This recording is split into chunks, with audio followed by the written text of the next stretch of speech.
All right, all right, all right. What's going on? All right. Oh man, you know what? Whoa, I can hear myself over there. Hold on. Time out.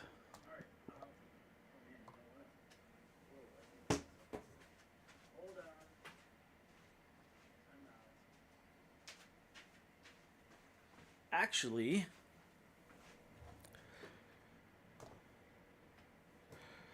whoa. I can change it over here or just mute it right there. Oh, because I'm probably listening, monitoring. All right. What's up, everybody? Welcome back to another episode, another live stream. And my name is Brian, if you don't already know. And I'm a cinematographer located here in the Chicagoland area. And today, on this live stream, or on my live streams, I like to talk about tech news, more specifically filmmaking tech news, and what's going on in the industry as far as filmmaking tech is concerned. And along with some other techie stuff that I'm really into as well. You know, it could be related to filmmaking stuff. It might not be, but also you can kind of combine them together and whatnot. But anyways, let's get right into it because there is a lot that I want to talk about.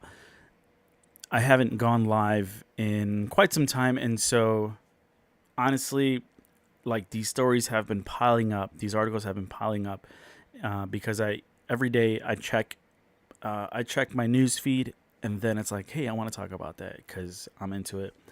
And so my phone, I told you guys in the past how I do things. And so I open my Google Chrome, and then it shows me like the Discover. So when I open a new page, there's like the Discover tab on there. And so there's some new stuff showing up. Actually, let me see anything exciting. I got a ton of stuff to talk about right now. So let's not. Here's more on that article that I'm going to talk about later today. But anyways, let's get right into it because there is a lot that we need to talk about, and hopefully I can get through everything before 11. So if you guys are with me in the chat, let me know. I'm trying out this new thing where I have the chat. From Facebook, YouTube, and Rumble, which we're live streaming on all three platforms right now. And if you leave a comment, it should pop up. So, or leave a comment and then I'll make it pop up. I don't know. We'll see. Let me know. Because I used to just jump back and forth from the tabs so I can see all the comments from Facebook, YouTube, and Rumble. And now I've combined everything into my streaming software to where I can see all three chats in one window, so I don't have to jump around anymore. Hopefully it works, but I need people to leave comments in order for me to know it's working or not. So leave a comment, let me know where you're watching from, and please like this video, like this live stream, and please subscribe if you want to, if you want more filmmaking tech related stuff, if you're into that, or if you just want to keep up with what's going on in filmmaking tech for your productions and for your kit or what have you. But without further ado, let's get right into it because, again, we got a lot to talk about today. I'm going to, let me just move this a little bit over. I don't think I need this right now. That's for the live stream computer. This one is the computer that we're looking at right now. I don't need this tab open anymore. Don't need that one. I want to jump to this video in a minute. But first thing I want to talk about is what's going on with the tariffs. Tariffs are it's going crazy with this tariff war, especially between like China and the US. So we're not going to dive really deep into it. I just want to talk about how it's affecting the camera market mainly. And there's a couple of things that we're going to touch on today in this live stream about that. So the first thing is Canon USA halts camera price drop due to tariffs. Canon has canceled Canon has canceled planned price reductions for the EOS R7 and the R10 in the U.S., citing new tariffs. This move may influence purchasing decisions for budget-conscious filmmakers. So let's take a look on what's going on with that. Where am I? Here we go. So let's see what we got here. We'll open that up. All right. So from Canon Rumors, here's an article talking about that. April 9th. It was released a couple days ago. All right. We all know what's going on economically on the planet, and it is obviously a challenging time for a lot of businesses. Japan is currently being hit with a 24% tariff, and that seems to be affecting Canon USA's pricing plans. We have been told that price drops were scheduled for May on both the EOS R7 and the EOS R10 that have been canceled in the United States. The price drops were going to be significant. The situation may also end Canon USA instant rebate programs for the foreseeable future once the current program ends. Things may change quickly if Japan and USA work to solve the current situation. If things do continue for months, we do expect to see prices increase on Canon gear in the US. We have been told that price drops on the EOS R7 and the EOS R10 are still scheduled to happen in the UK and EU. We haven't spoken to retailers in other geographic regions than the ones mentioned here. We won't pretend to be economists, but there may be a possibility of collateral damage that may affect pricing globally. These tariffs may also affect Canon USA's popular refurbished camera and lens sales. As you may know, refurbished gear at Canon USA is generally dealer credit returns. So when products start costing more for authorized retailers to bring in, those return credits will be higher in dollar value. We don't know how this is going to affect things outside of the USA retail market. Summary: how this all plays out, we have no idea. However, if you're looking to buy some new gear and can swing it, now may be the time to take the plunge.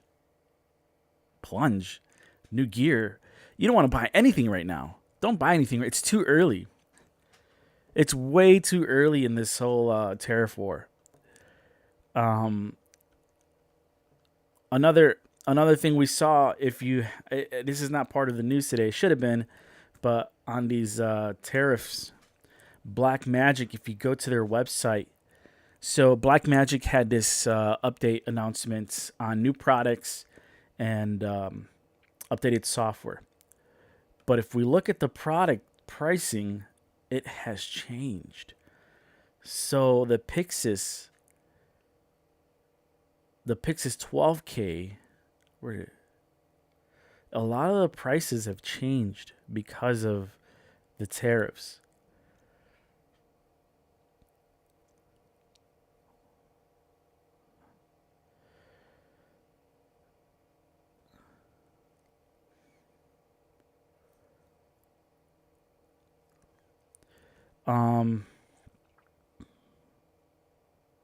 Like I know the Pixis was big. The Pixis 12K, I think the price went up from $5,000, $4,900 or something like that.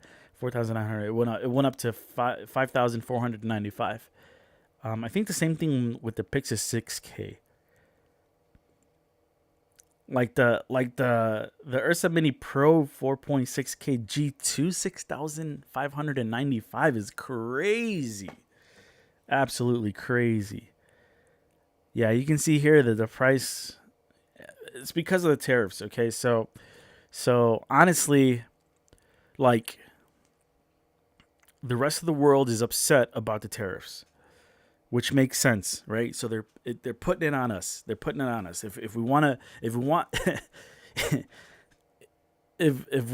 we desperately want that camera, then we have to fork over the money. But it's like, this is how, in my opinion, I'm not an economist at all. I am not giving any advice, but in my opinion, if you want to see some change, then it's really up to us, the consumers. Don't buy it.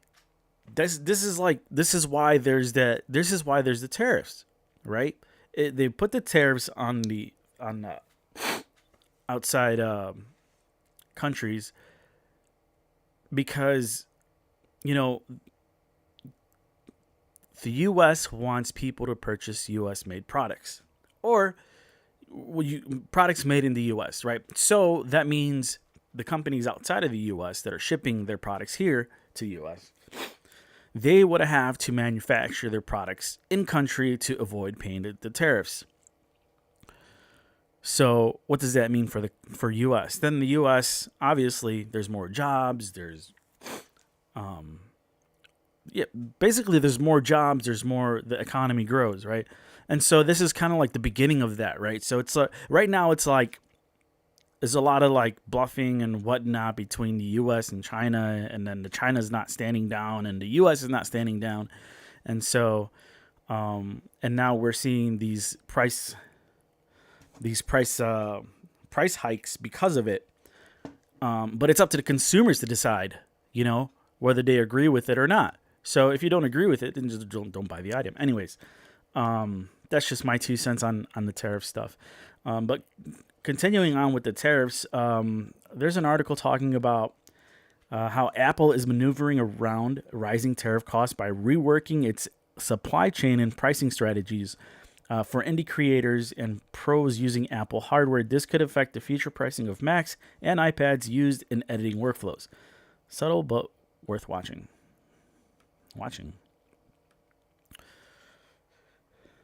All right. Looks like it's a video. Okay, let's just read it. Apple makes unexpected move to dodge high tariff costs. I'm not going to watch that.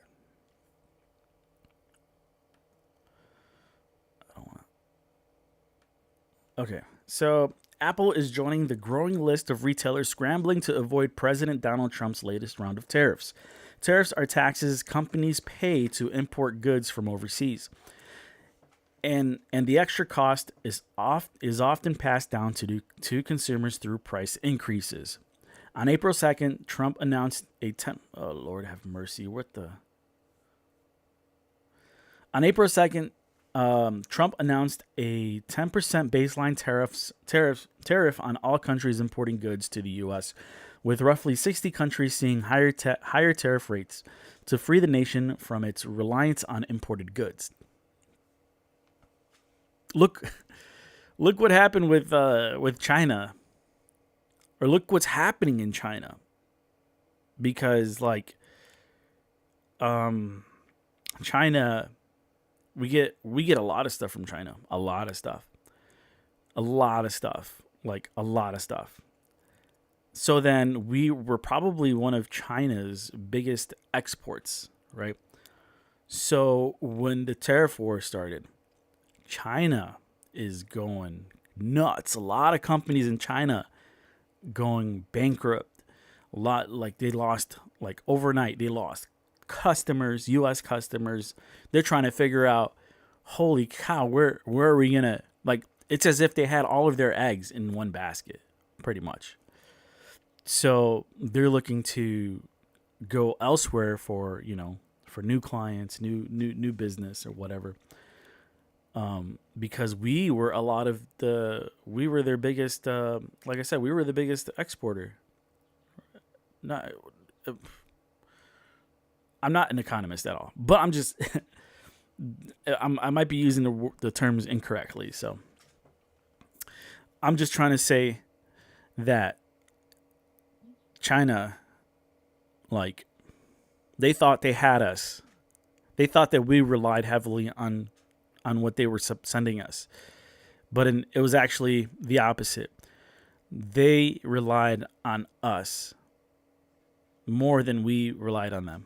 Well, I mean, that's just my view, if something's going to cost more, obviously I'd rather go for something that's cheaper or more affordable, depending on what it is. Not everything. You can't do that with everything, right? Trump also recently announced that he is raising his previous 34% tariff on China to 104% on April 9th after Beijing refused to withdraw its 34% retaliatory tariffs on U.S. goods. Apple sources many of its products, especially iPhones, in China, and tariffs could increase the price of these products. Analysts have estimated that tariffs could increase the price of an iPhone, which usually costs over $1,000, by over $300. During an earnings call in January, shortly after Trump started implementing tariffs, Apple CEO Tim Cook said the company is monitoring the situation regarding how Trump's tariffs could impact consumer demand for Apple products. I mean, there's a lot of demand for Apple products. Apple makes some really good products. I mean, I'll leave it at that. Now it appears Apple is ramping up efforts to avoid raising the prices of its iPhones, which make up about 50% of the company's revenue. This is what I'm talking about. Like, well, I mean, I guess I didn't really talk about, but this is kind of like this is something that people need to consider when you have a business. Don't rely on just one client, one customer, one aspect of your business moving the whole company forward. You have to spread it out, right? Like this table here has 4 legs. Would it stand with one leg? No. It stands with 4. If one leg fell, it could probably still stand with 3. Sure. Just an analogy there that hopefully makes sense. This thing freeze. I swear these websites are so buggy. It froze. Chrome is frozen. It's probably waiting for something. All right. So, yeah, I mean, tariffs suck. I understand. But, like, there's a goal here. So, we just got to wait it out. Let's just wait it out, see what happens. We can monitor it closely. This thing is still frozen. It's not my computer. It's Chrome. But, yeah, I would just wait it out. That's just my opinion. I would just wait it out, see what's going on. Something is going on here with my computer. Chrome's crashing. It flashed. And we're back. Cool. Let me close this one. Are we done with this? Yes.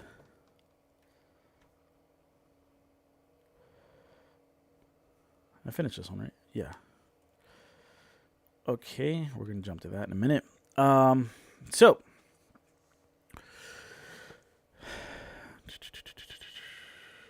according to a new report from the Wall Street Journal, Apple plans to import more iPhones from India to the U.S. to avoid the high tariffs Trump imposed on China.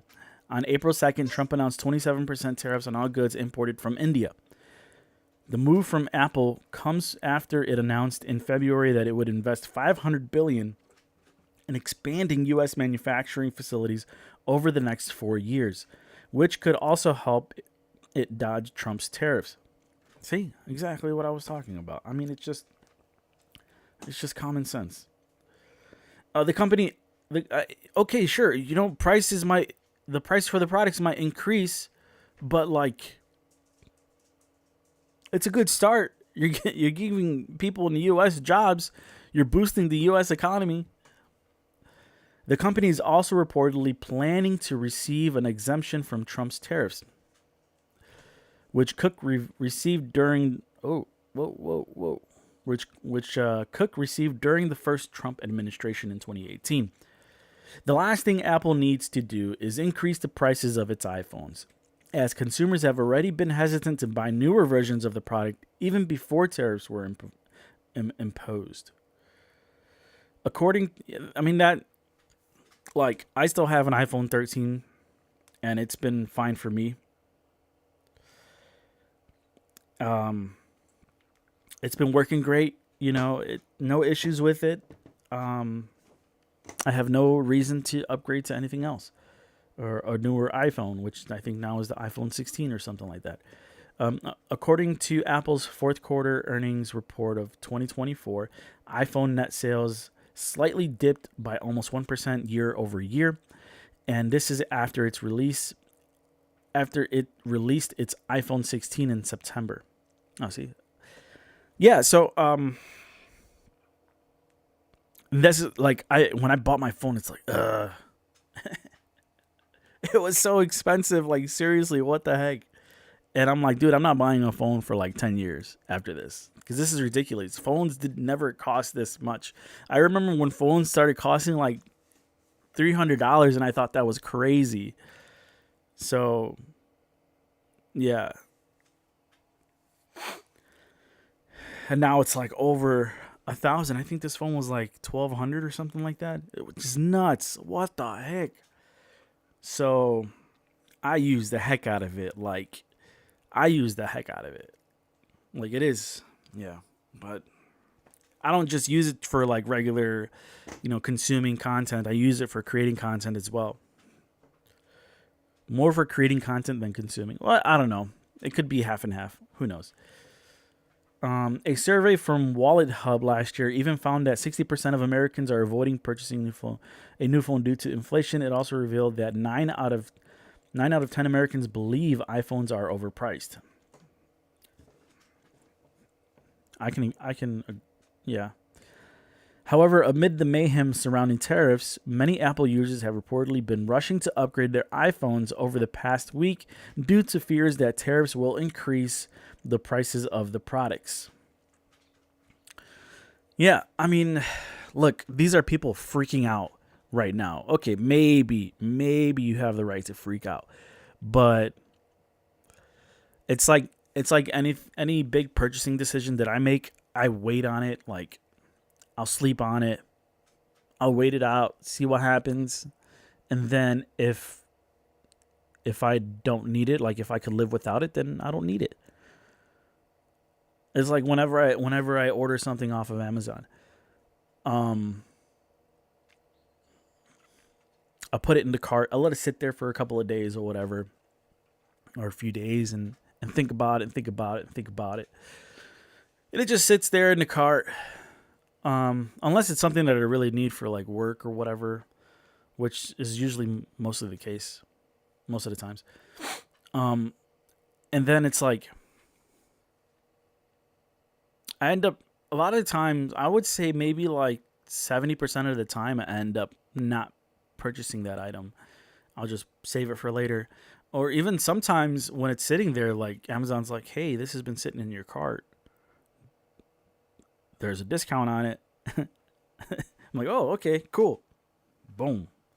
It's like that whole interaction with the dealer at a car dealership, right? Like, you don't want to seem interested, and so the salesman is like trying to push you, trying to convince you, but then you don't look interested or whatever. And so the salesman is just trying to maybe, hey, lower the price, yada, yada, yada, offering extra features, or, hey, free car washes for a year, or, all that stuff. Try to get you into a new car. And so, I don't know. That's just whatever. All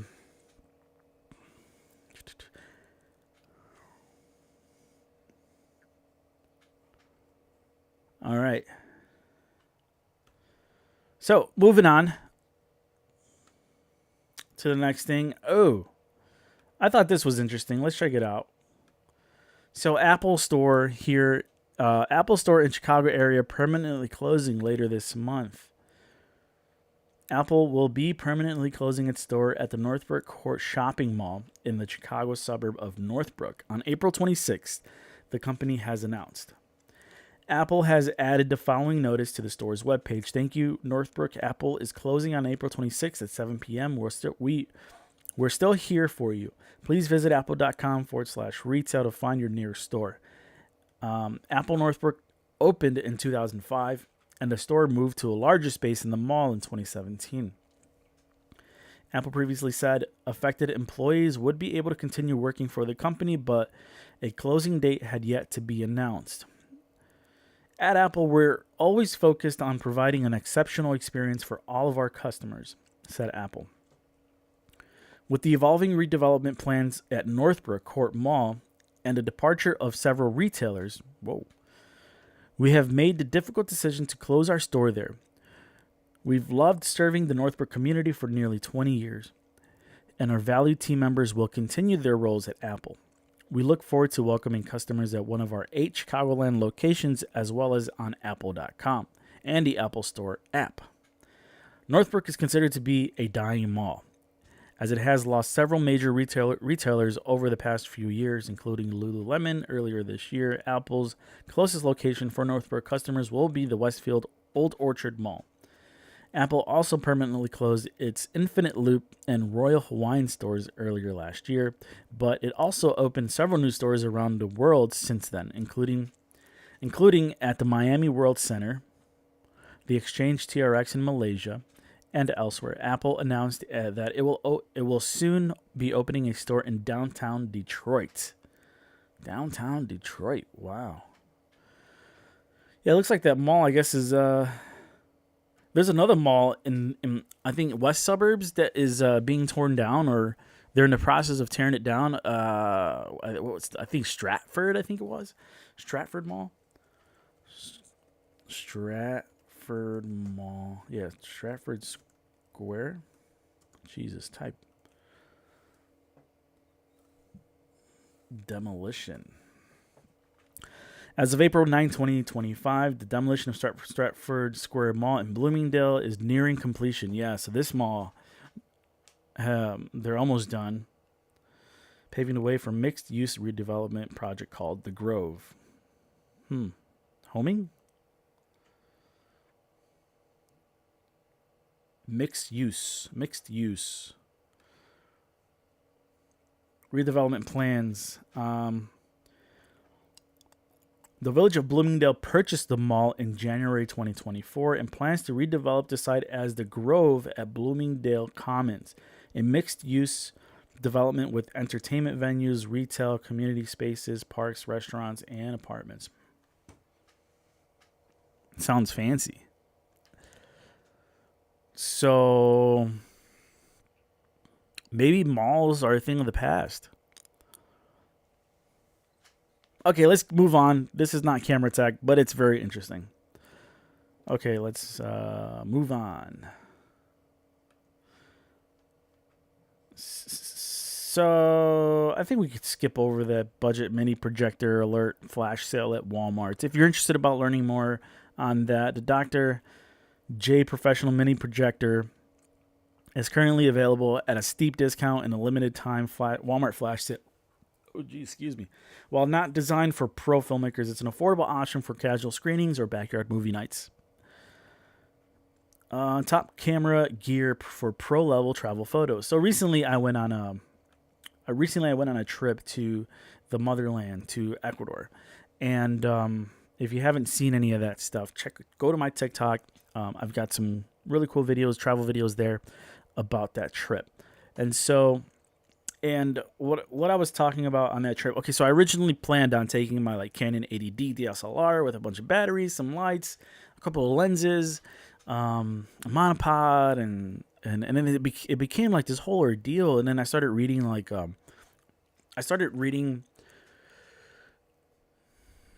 TSA's website for bringing cameras and batteries and whatnot, and what can we put in our carry-on, what has to be checked, and then it became kind of like, do I really want to go through that? I ended up going through something else with TSA, but it had nothing to do with the whole camera stuff, because I ended up not bringing my camera. I just relied heavily on my phone, and it worked out great because I was traveling. I wasn't carrying this big camera. I was not standing out because of the camera. I wasn't putting myself at risk because of the camera and the possibility of being mugged or whatnot. I was just using my phone, and I wasn't even touristy about it. I was just like, boom, like this. If I wanted to take a picture, bomb, real quick. I was not like, hey, check it out, check me out, I'm over here, yada yada yada, and then someone comes and runs up and steals my phone. No, it was like when I was recording POV vlogs, I was just kept it close to my chest and just filmed, and then I would make a video towards the end with voiceovers. I never really it wasn't like a Ecuador is really strange right now. It's not safe. It's not safe right now. There's just so much going on in Ecuador that it's not the best place to travel to right now. Okay, it used to be a really good place to travel to, but not anymore. Not right now. They're working on it. Hopefully, they can make it safe for everyone for people to travel to in the near future. But anyways, the best camera gear you need for pro level vacation photos. Planning a trip. Here's our guide to the best camera, backpacks, and accessories for travel photography as recommended by a pro photographer. And this is CNET. CNET. I love CNET. CNET is one of my favorite websites for tech news. All right, whether you're flying to a remote island, going hiking in the mountains, or simply enjoying a long weekend in the countryside, your vacations can provide endless photo opportunities. And with powerful cameras stuffed into phones like the iPhone 16 Pro and the Galaxy S25 Ultra. Yeah, your phone, honestly, your phone is enough. Like, if you have, I have an iPhone 13 and it's amazing. I've got ProRes video on here, although, like, I don't think it really changes the quality much other than the file sizes are massive. But as far as like image quality, I feel like it's still the same. So I don't really shoot ProRes because it eats up the storage space. But anyways, if you know how to use your phone to take pictures and video, if you understand how it all works, then you're gonna get really good quality out of this. Like I would take a photo and do a quick edit, and people are like, "Whoa, that looks like it could be in a magazine," and I shot it on my iPhone 13. This is 3 generations ago. Okay, so along with the plethora of amazing mirrorless cameras from the likes of Canon, Sony, Fujifilm, capturing the memories of your trip in images that has never been easier. Of course, any camera that comes out right now, it's going to be high quality. It doesn't matter which brand it is. So, like, a lot of people ask me, hey, which brand do you prefer? Canon, Sony, Fuji, Nikon? What's your favorite brand of camera? I'm like, I don't really have a favorite brand of camera because they all work great. As long as you know how to use it, you can get an amazing image from any camera, to be honest. I've been a professional photographer for well over a decade and have traveled the world taking photos in all conditions. Here, I'll take you through the essential gear you need to bring you yada, yada, yada, yada, yada, yada. Okay, let's go. Choosing the right camera.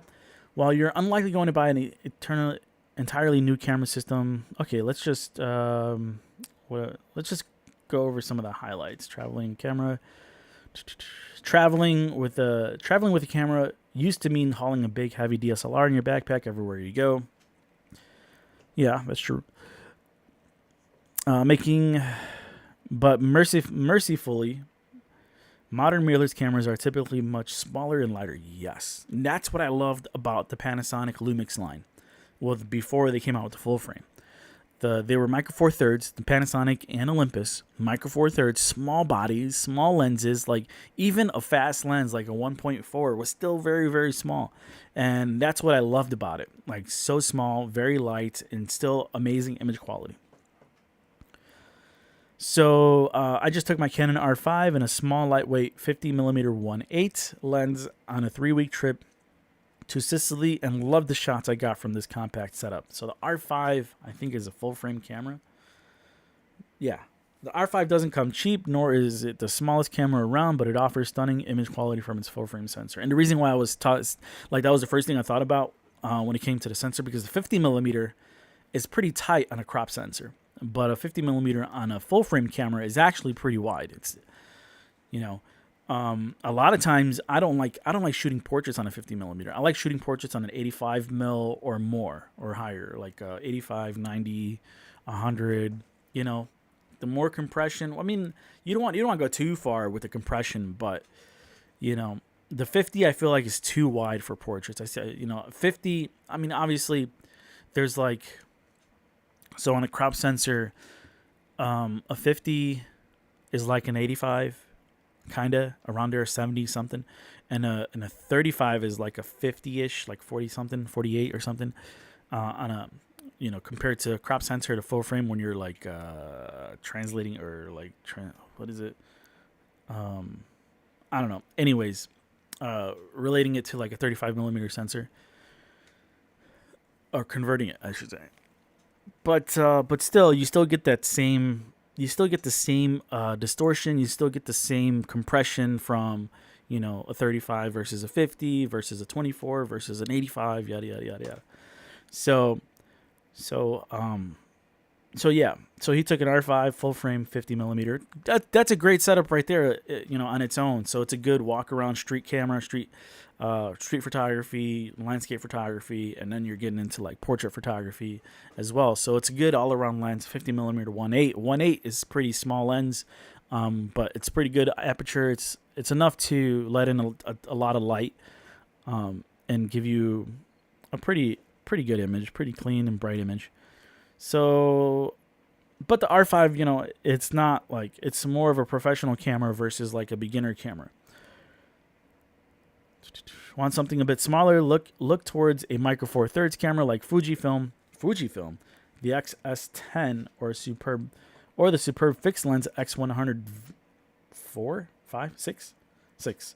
Check out my guide to the best cameras. Okay, so I didn't know Fujifilm made micro four thirds sensors. So yeah, micro four thirds is awesome for lightweight travel photography, stuff like that. Your phone, again, if you've got at least an iPhone 12 and up, then you've got a good camera, a good enough camera to use. And then all you have to do really, and then editing software has come a long way to where there's a ton of editing softwares that make your pictures that were taken with your phone make it look like it was taken with a bigger camera, like a professional camera. There's, you know, you can get that blurry background, you know, at the touch of a button. You can adjust it. Like, it's just insane. You don't have to have like a high-end camera for that anymore. A backpack, okay, sure. A good backpack that, you know, where you can access your gear quickly if you keep it stored, just to be safe, yada yada yada. What else? Important extras. I like carrying around a monopod. Monopods are great if you want to slow down the shutter, and you know, it's also, you don't have to carry a tripod. Carry a monopod. It's a lot lighter, smaller, more compact. It might be good to carry some lights, but I have like these really small Godox lights. They're battery powered. They're magnetic, so sometimes I'll stick them on something metal, and then, you know, we'll have lights or whatever. But yeah, filters. Yeah, sure, filters. I mean, I'm not a big fan of filters, but I mean, you can get creative depending on what you're shooting. You know, landscape photography, stuff like that, with filters, or even portraits. But travel light, smaller camera, or just use your phone. Let's keep moving. What time is it? Not much more time. Tilta introduces electronic variable ND filter. Let me close some of these, because I know some of these websites are like making Chrome crash. Okay, newsshooter.com. Tilta releases electronic variable ND 4 by 5.65. Whoa, this is crazy. There's a video on that. Tilta first showed the variable ND at Cinegear 2024, and today it's ready to go. They have made several updates to the prototype based on feedback.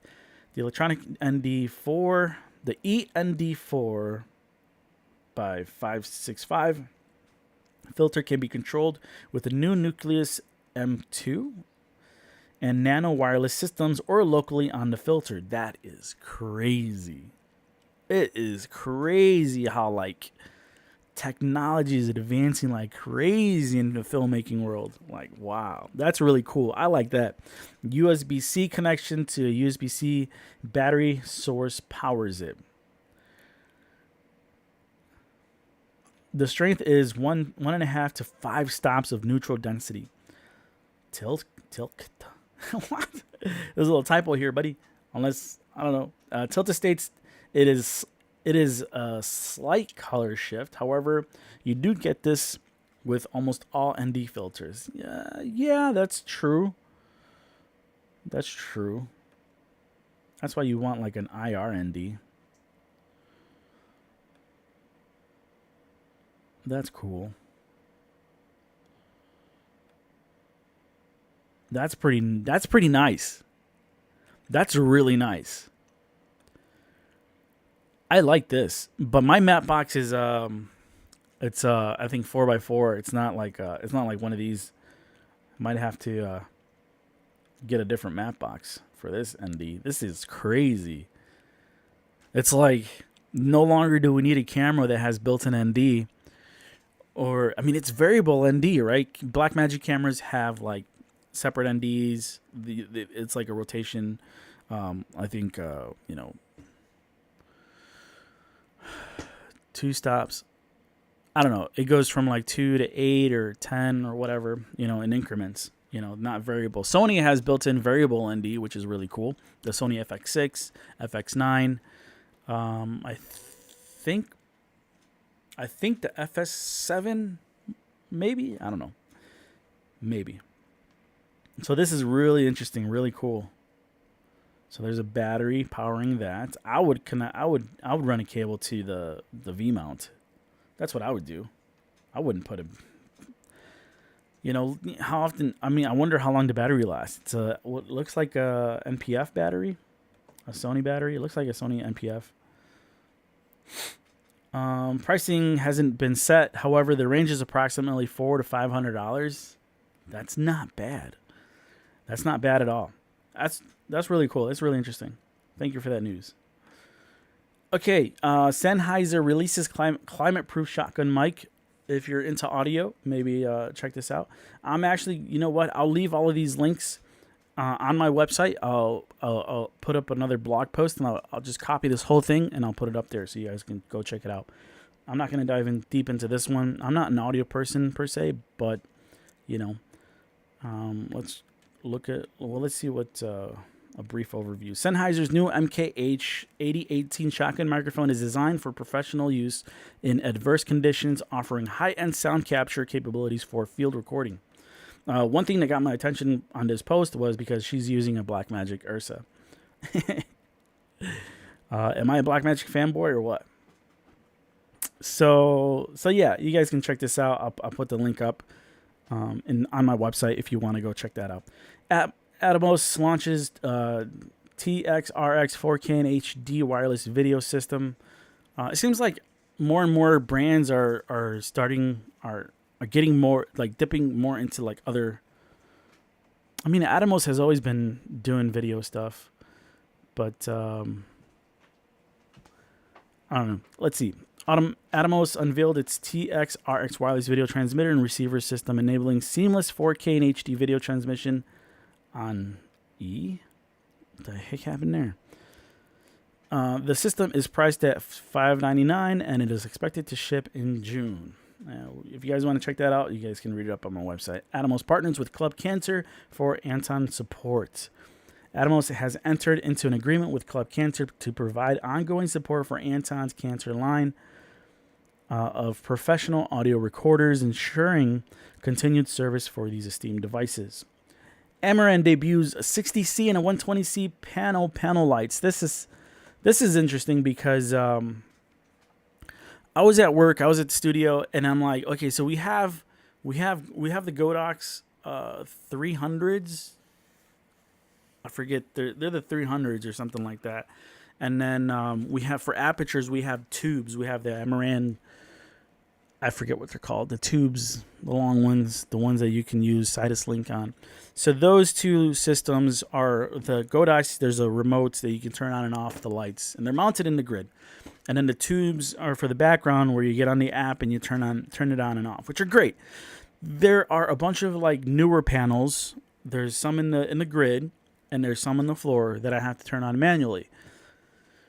Which, is fine. It's no big deal. But then it's like, okay, I got to turn that one on. Got to turn that one on. I got to climb the ladder, turn that one on, turn that one on, turn that one on. It's like, I got to move the ladder. It's like, bro, this is, how can I automate this? So I was like, okay, maybe if I look into some more aperture lights. And I was trying to see what panels they had. I couldn't find anything. All I found were the MCs, aperture MCs. It was like, nah, I want like bigger panels. Kind of like the newers are just like 1x1s. Which is fine. It's working out. So we don't have an issue with the lights. The issue is being able to turn them on and off easily without having to grab the ladder and yada yada yada yada. So I couldn't find anything on Aperture's websites for any panels. And then I the way I solved it was I ordered I asked to order smart outlets, and so I put every light on a smart outlet, and I made sure they could handle the wattage being sent to them, being pulled from the light. So I put them all on a smart outlet, and I got them all in the app. So now, at the touch of a button, I can be like, all the studio lights are on, just like that. So that's how I solved that. But now I saw this. This is after the fact. I saw this Amaran 60C and 120C panel lights, which is pretty interesting. So now they have some panels.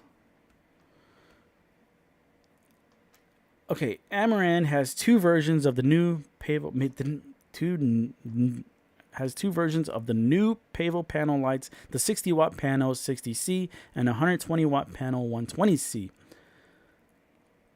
The new panels are very light and compact. They don't use the Sony NPF batteries found in many panel lights. Instead, they can be powered with a USB-C battery or a DC lockable cable. The USB-C input also features a locking connector and is included in the kit. Amaran has a new power bank. Amaran has a new power bank for the panel. The 86-watt Amaran Peak is clipped on the mounts, similar to the light stand receiver. Another cool feature is the Ace-Lock mounting system. Amaran came up with a unique clamping design with a light post receiver. It's much smaller than the typical what? I feel like there's supposed to be more. The panels are what is new shooter? What's going on here? The panels are optically enhanced with lenses in front of the LEDs, making them a hard light with a 45-degree beam angle. The kits include a softbox and a grid as well. So looks like they're bicolor, so 2300 Kelvin to 10,000 Kelvin. Same thing for the 120 and the 60. Same thing. It says RGBW. Color chipset RGBW.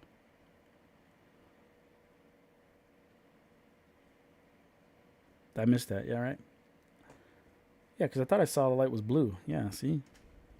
Okay, so how much are they? So the 120 is about the size of a laptop. Full color panel for larger screens or wider coverage. Pricing for the 60 is only $165. Wow. And the 120C is only $289. Not bad. Not bad at all. Availability. What's the availability? Is it available now? Both are available to purchase now. Really cool. I don't like how Amaran starts with a lowercase a because it throws me off because I feel like it should be capital at the beginning of a sentence. Anyways. 2 minutes. Okay, so I guess we'll leave it there. I will maybe go back on later today. Let me make sure I didn't get anybody in the chat because make sure this thing is working or not really quickly. Let me just check it out. Nothing going on there. All right. So yeah, that's pretty much it.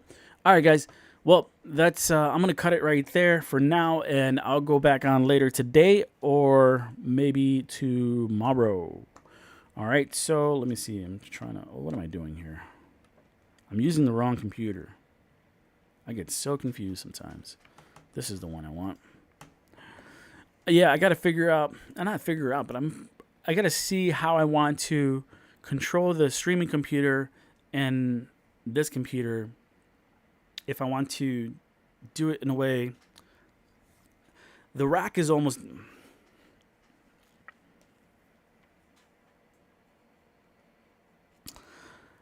I jump from topic to topic, if you haven't noticed. But the rack is almost done. The streaming rack is almost done. I mean, it's done for now because I'm deciding what I want to use for audio and if I want to replace the switcher with the rack-mounted switcher. right? So I'm looking into both of those things, which will need to happen probably over the next month or so. Or it doesn't really need to happen because I have solutions now and it's not like urgent. At least for now, I have a rack where, the majority really is just, I'll show you guys. I'll show you guys once it's done, because honestly, I want a small footprint. I want everything in one unit, and then that way, it's it doesn't take as much space on a desk. I don't have to have a desk full of production equipment, with a mixer, the switcher, and the headphone amp, and and then making sure that my audio levels are being sent through, audio is going through, because I was running into that issue as well.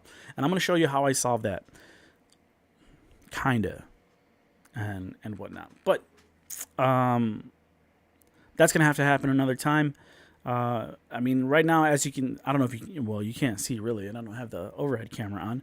But for the most part, right now I have like my laptop to show you guys the articles and videos, and then my Stream Deck that is here controlling everything else, switching cameras, controlling OBS, yada yada yada. So as we go, I'm improving. I'm getting better at this. Another thing that I learned recently was because of the client wanted to send a video and audio feed up to a different location in the venue. It was like, okay, how are we gonna run video cable and audio cable all the way over there, which was like, it's through a wall. There's some windows there, big windows, but we still had to, and we're thinking like, okay, last time I think we tried, and I wasn't a part of this the whole decision in the beginning, but I think last time we tried wireless video transmission, and it was or wireless audio, and it was really bad. This year I wanted to make sure that we were able to give them something decent, a lot better than what they had last year. And so I went over to the venue. I finally I learned about HDMI over IP, and then I went over to the venue and I tested everything to make sure it was working, and it was. However, one problem was that only one of their TVs, so they wanted it on 4 TVs inside the restaurant, on 4 TVs, because it's going to be the VIP. So only one of the TVs were patched into the corner of the restaurant where they have their IT closet. The other 3 TVs, I have no idea where they're patched into. I couldn't find it. I couldn't find where those Ethernet cables were going. I'm going to try again on the day of, but if I can't find where those are going, I can't really send anything over to the TVs. They would have to run new lines from the TV over to the IT closet, and that's just not something that we can do. They would have to get a network guy to do that. So, but for one TV at least, I got the video feed coming in nice and clean. It was pretty good, pretty consistent, solid, and then I had the audio feed going to the whole restaurant, from their speaker system there, that they normally play music. And so at least they're going to have that experience, from one TV and the speaker system that they have there. So, but yeah, that's another thing that I learned about, like sending video through the network, right? And I didn't really get into that because I've never really had to deal with that. So I'm really glad I got into that and I learned about it. And now it's like, it makes total sense. And why haven't I been doing that, a while ago? Because here, the way I'm going to set up the live stream studio here is I'm going to have the studio here where I'm at, and then the gears all going over there to the other room. And then in the middle where the office is, that's going to be the green room. And then the green room is going to show what's going on in here. So the actual stream. But then if I didn't want to show like the live, what everyone is seeing on the internet, right? Because it's delayed, maybe like 20 seconds or 30-second delay sometimes. And so I wanted like a direct feed going in over there. And so I'm thinking, hey, I think this is a good solution for that. Putting the video signal, the output, the program feed on the network, and retrieving that from a device that's hooked up to the TV in the office. And so So yeah, that's all I got for you today, guys. Thanks for listening to me rant and talk about this tech stuff. And we've got more later on. I got to get going, and I'll see you guys on the next one. Peace out. Bye-bye.